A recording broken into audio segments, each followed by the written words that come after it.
செலவு தூள் அரைச்சிட்டு வந்தாச்சு. எல்லாருக்கும் வணக்கங்க. இன்னைக்கு என்ன வீடியோ பார்க்க போறோம்னா செலவு தூளுங்க. சிக்கன் குழம்பு, மட்டன் குழம்பு, எல்லா குழம்புக்கும் இது போடலாம். அவ்வளவு சூப்பரா டேஸ்டா இருக்கும். இந்த மசாலா போட்டா ஒரே மசாலா போதுங்க, எல்லா குழம்புக்கும் போட்டுக்கலாம். சாம்பார் தவிர்த்து மத்த எல்லா குழம்புக்கும் போட்டுக்கலாம். இது எப்படி செய்முறைன்னு பார்க்கலாம் வாங்க, வீடியோக்குள்ள போகலாம். இப்போ அந்த செலவு தூள் அரைக்கிறதுக்கு 1 கிலோ கொத்தமல்லி, 100 கிராம் ஜீரகம், 50 கிராம் மிளகு கொட்டை, 50 கிராம் வெந்தயம், 1/4 கிலோ அரிசி, 100 கிராம் உளுத்தம்பருப்பு, 100 கிராம் கடலைப்பருப்பு, 100 கிராம் மசால் செலவு, 50 கிராம் கடுகு, 10 பிரிஞ்சி இலை, 50 ரூபா கட்டி பெருங்காயம் 1 கட்டி, 20 கிராம் பட்டை, மராத்தி மொக்கு 8, கசகசா 20 கிராம், ஏலக்காய் 20, ஜாதிபத்திரி பூ 3, அன்னாசி பூ 8, கல்பாசி 2 ஸ்பூனு, கிராம்பு 20 கிராமு. இது கூடவே கருவேப்பிலை அண்ட் மிளகாய் 250 கிராம் மிளகாய் எடுத்துக்கிட்டேங்க. கருவேப்பிலை நமக்கு தேவையான அளவு போட்டுக்கலாம். இப்போ இவங்களெல்லாம் கை விடாமல் மெதுவானல் வச்சு பொறுமையாக வறுத்து எடுக்கலாம், தீயாமல். பாருங்க, செலவு தூள் அரைக்க ரெடி ஆயிட்டாங்க. இப்போ என்ன கொட்டுறாங்க பார்க்கலாம். என்னது கொத்தமல்லியா? கொத்தமல்லியில் லைட்டாக எண்ணெய் விடணும். தெரியாமல் வறுக்கணுமா? அது எப்படி வறுக்கிறதுன்னு பார்க்கலாம்.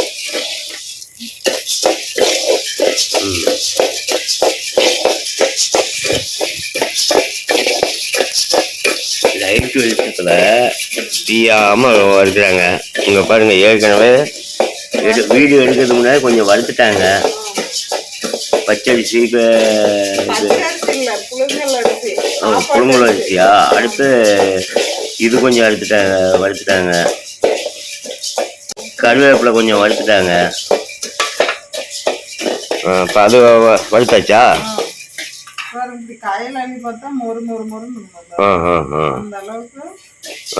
வறுத்து எடுத்துக்கணும். Okay okay. இப்போ என்ன அரிசி? புழுங்கல் அரிசி.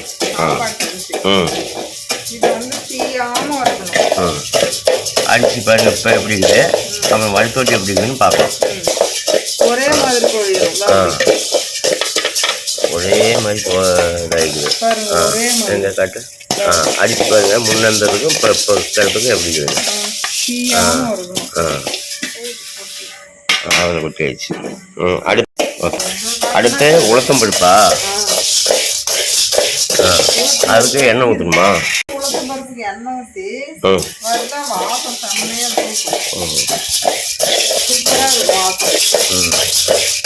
எண்ணெய் ஊற்றி வறுக்கணும். Okay okay. எண்ணெய் ஊற்றினா கெட்டு போயிருங்கிறாங்க. கடவுளாம் கிடையாதுங்க. பருப்பு பொடிக்கு மட்டும்தான் எண்ணெய் ஊற்றக்கூடாது, நிறைய சேர்த்தக்கூடாது, சுவாசம் அடிக்கும். செலவு தூளுக்குலாம் எண்ணெய் ஊற்றி வரைச்சா ஒன்று பண்ணாங்க, சூப்பராக இருக்கும். சரி ஓகே. பாருங்க, இப்போ முன்னந்ததுக்கும் பக்கத்துக்கும் பொன்னிறமா அப்படியே வந்துட்டு கலர் மாறுது பாருங்க. எப்படி பாருங்க, வடுக்குன்னு அப்படியே கிண்டிக்கிட்டே இருக்கணும், இல்லைனாக்கா தீஞ்சிடும்.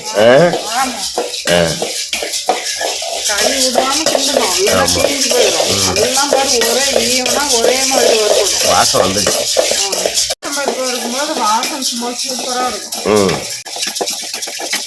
நல்லா வாசம் வந்துச்சு. போய் பார்க்கலாம். பாருங்க, இப்போ முன்னந்தது எப்படி இருக்குது, நல்லா செவந்துக்குச்சு. இப்போ எடுக்கணும். அப்படியே எடுத்து காட்டுங்க. காட்டு. பாருங்க, உளுத்தம் பருப்பு எந்த அளவுக்கு இருந்துக்குதுன்னு பாருங்க. ஓகே, எடுத்து கொட்டியாச்சு. ஓகே. அடுத்து கடலைப்பருப்பு. அடுத்து கடலைப்பருப்பு.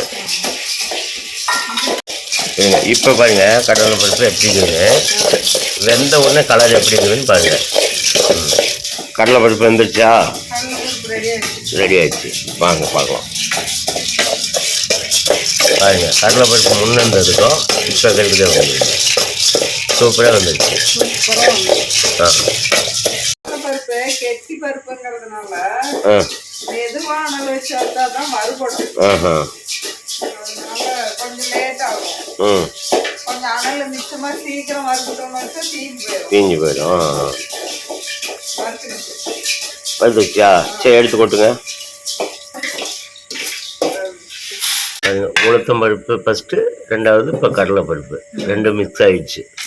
ம் ஓகே. அடுத்து மசால் செலவு. ஓகே. அதுக்கும் எண்ணெய் ஒன்றுமா என்ன? ஆமா, லைட்டா எண்ணெய் ஊத்தணும். ம் ம் லைட்டாக எல்லாத்துக்கும் ஒவ்வொன்றுக்கும் லைட்டாக எண்ணெய் ஒன்றுமா என்ன? லைட்டா எண்ணெய் ஊத்தணும். பாருங்க, இப்போ மசாலா செலவு எப்படி இருக்குதுன்னு பார்த்துக்கோங்க. அடுத்து வெந்தோட்டி எப்படி இருக்குதுன்னு பார்க்கலாம். வெந்துச்சா? வெந்துச்சு. அதுக்குள்ளே வந்துருச்சா? அதுக்கு பாருங்க வாசம் வந்தா சரி சொல்லலாம். பாருங்கப்பா, முன்ன இருந்ததுக்கும் இப்போ கிடைக்கும் பாருங்க. நல்லா வந்துருச்சு. ஓகே, எடுத்து கொட்டுங்க. சூப்பரா வந்து நெக்ஸ்ட் ஜீரகம். சீரகம் அது எடுங்க. எங்கே இருக்கு? இங்கே இருக்கு. நாம் வந்து அசிஸ்டண்ட்டு.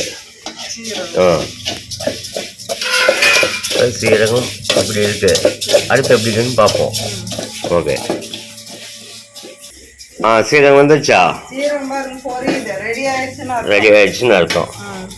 வாசம் வருதா? செம்மையாக வாசம் வருதுப்பா, ஆமா, சீரக வாசம். ஓகே. இப்போ ரெடி ஆயிடுச்சு. எடுத்து கொட்டுங்க. அடுத்து அடுத்து மிளகு கொட்டை. இல்லை, நானே எடுத்து கொடுக்குறேன். பாருங்க, அசிஸ்டண்ட் இல்லாத நீங்களே எடுக்கிறது. மிளகு கொட்டை. மிளகு கொட்டை.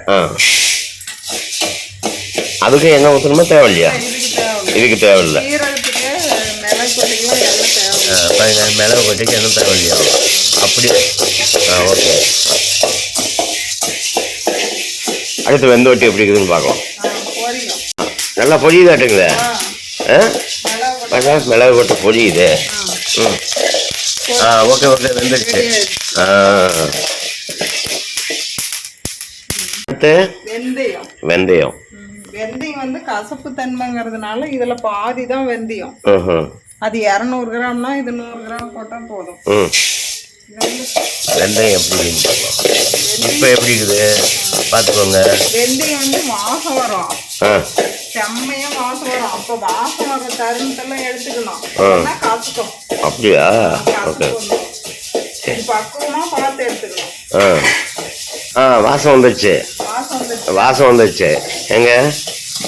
ஆஹாடா, வெந்தயம் மாதிரி நல்லா வெந்துருச்சு.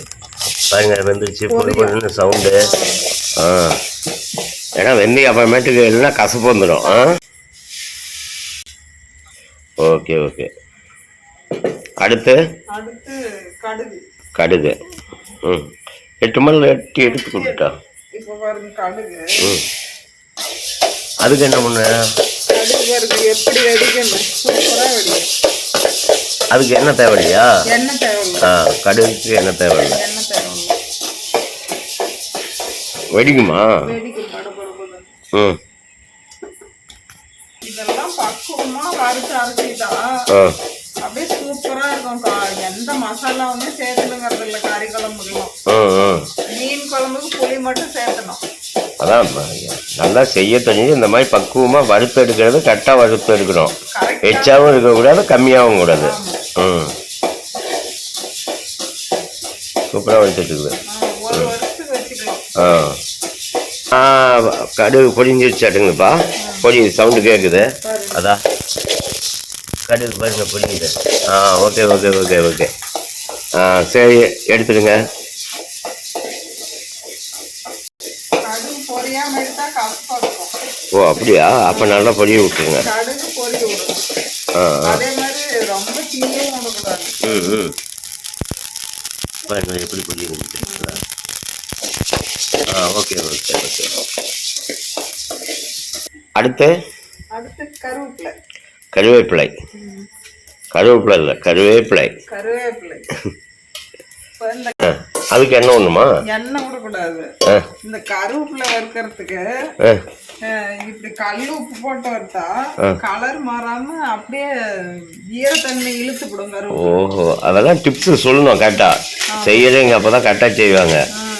எல்லாத்துக்கும் எண்ணெய் போட்டிங்களா? அதே மாதிரி இதுக்கும் எண்ணெய் போடலாம்னு நினச்சா இதாகிடுமில்ல? இல்ல எண்ணெய் போடணுங்கிறது இல்ல, கல்லுப்பு போடணும்.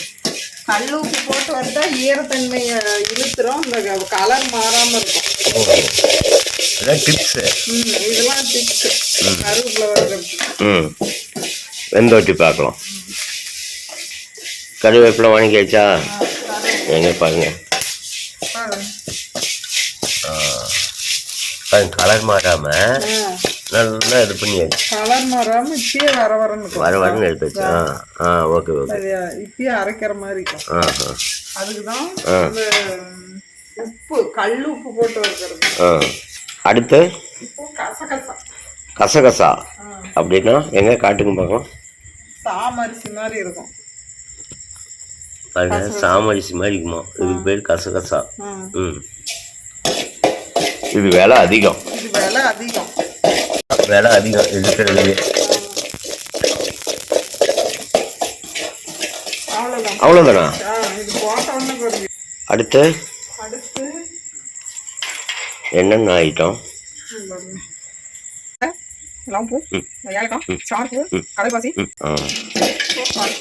வாசம் வந்துருச்சுப்பா. பட்டை வந்து நல்லா வாசம் வந்துருச்சு.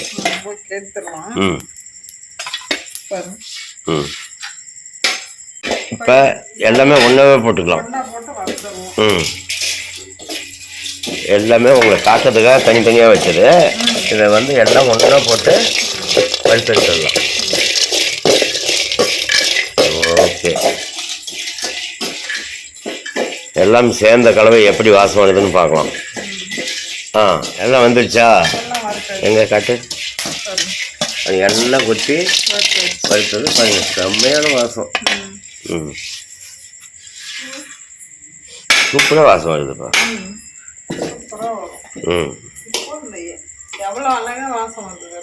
அது இலை. இது என்ன இலை? பிரியாணி இலை. அதுக்கு எண்ணெய் ஒண்ணுமா பார்த்துக்காக. எது எதுக்கு எண்ணெய் ஒன்று, எது எதுக்கு எண்ணெய் விடக்கூடாதுன்னு ஒரு வரைமுறை இருக்குது. வாசம் வருமா? வெந்துடுச்சா? Okay okay. பிரியாணி எல்லாம் வெந்துடுச்சு. இந்தம்பா லாஸ்ட் ஃபைனல் பெருங்காயம். அப்படியா? ஃபர்ஸ்ட் எண்ணெய் ஊற்றிடணுமா? பெருங்காயத்துக்கு வந்து பாருங்க, ஃபர்ஸ்ட் எண்ணெய் ஊற்றணும்.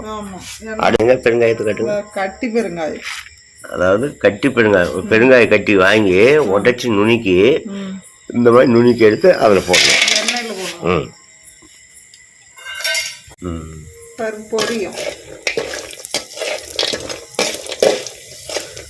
எண்ணெய் சூடே பொரியும்.